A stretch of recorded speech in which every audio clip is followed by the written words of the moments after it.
What do you think is easier, to fall in love or to stay in love? Ano po sa tingin nyo ang mas madaling gawin? Ang mahulog ang iyong loob sa isang tao o manatili kang nagmamahal, umiibig sa isang tao? Alam natin ang sagot dyan. Falling in love is easy. Gusto nyong mahulog ang loob ng iba sa inyo? Bilhan mo siya ng paborito niyang pagkain. Suyuin mo siya. Araw-araw bisitahin mo siya. Gusto nyo agad pa mahulog ang loob ng isang tao sa'yo? Bigyan nyo ng pera. Amen?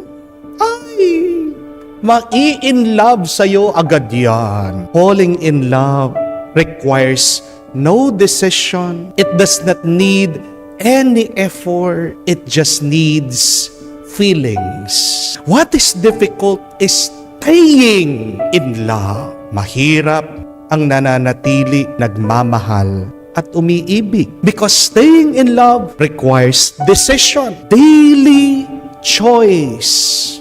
To be faithful, true love needs sacrifice. And real love, true love is more than feelings.